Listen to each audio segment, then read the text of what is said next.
and welcome to Comparative Text Response tutorial number 2. Of course, in our previous tutorial we looked at what it is that we need to do in order to adequately plan for a text response between Year of Wonders and the Crucible. We looked at all the things we need to include there, including quotations, evidence, how we generate ideas, talk about the authorial views and values, and build in those construction elements too. In the previous tutorial we examined the TEVE structure and how to use quotations correctly and how to get our essay together. So today it's all about paragraph construction. And once we can do one paragraph, we can then build other paragraphs as well. And of course our prompt or our topic was both Year of Wonders and the Crucible expose the weaknesses of men in contrast to the strength of women in patriarchal societies. Do you agree? And we were looking at Michael Montpelier in direct comparison with Abigail Williams. Of course, Montpelier can be seen as wielding celibacy over Eleanor to dominate that relationship. He loses his belief once Eleanor is killed. He's very quick to sleep with Anna. Abigail Williams, her own belief system is what rules her. She uses men for gain rather than codependence, and she's completely determined and driven to achieve her ends. So those two characters are well and truly going to do the job in terms of addressing our prompt today. When we look at our essay map, that's our first paragraph. For paragraph 2, of course, we're going to be talking about Annis Gowdy and John Proctor, and paragraph 3, Reverend Paris and Anna Frith. Now, I'm not going to plan those other two paragraphs out today. We're going to concentrate on paragraph 1. The idea there is that once we have done that, you'll have a fair idea of how you would go on to develop these paragraphs yourself. And these are the ideas that we teased out when we were doing our planning in the previous tutorial. And feel free to go back and revise that before we get started today if that's helpful to you. When we look at our paragraph construction today, of course, a lot hinges on the use of a really good topic sentence, because the topic sentence defines the paragraph, it leads the way, and it should answer the prompt. So if you get your topic sentences right, well, at least in theory, the rest of the paragraph should follow. Okay, so here's our essay map one more time. We're concentrating on paragraph 1, of course, Montpelier and Williams. And when we look at that paragraph in a bit of detail, here's the information that we want our topic sentence to introduce. So our topic sentence today is going to be reasonably short and sharp, not too complicated. We don't want to wind on for a long time. Brooks and Miller highlight the key role that belief plays in shaping the respective characters' strength and weaknesses.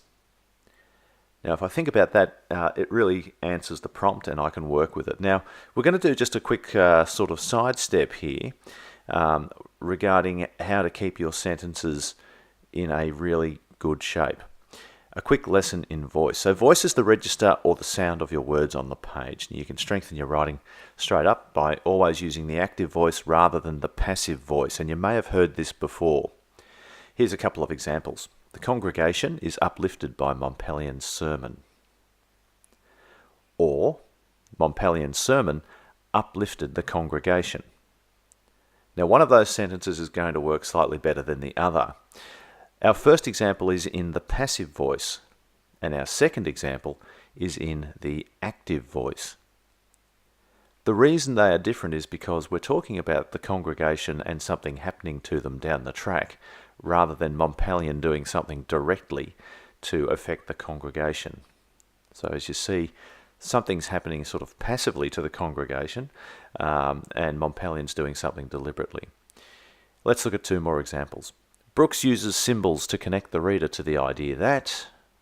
The use of symbols by Brooks connects the reader to the idea that.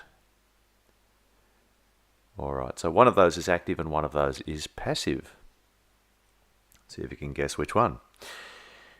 If you guessed Brooks uses symbols, I should say, to connect the reader to the idea that, you were correct. That's the active sentence, whereas the use of symbols by Brooks connects the reader to the idea that is more passive. All right, so we want to try and keep our sentences largely in the active voice.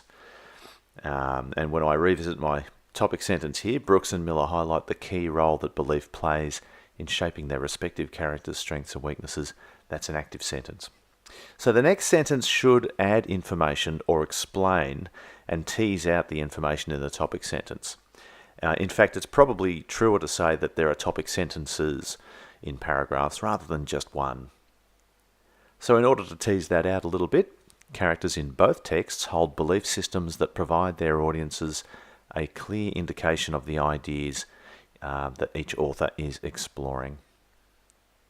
Next up, I want to get to the detail. So Brooks's characterization of Michael Mompellion allows the author to create distinct points of comparison for her protagonist, Anna.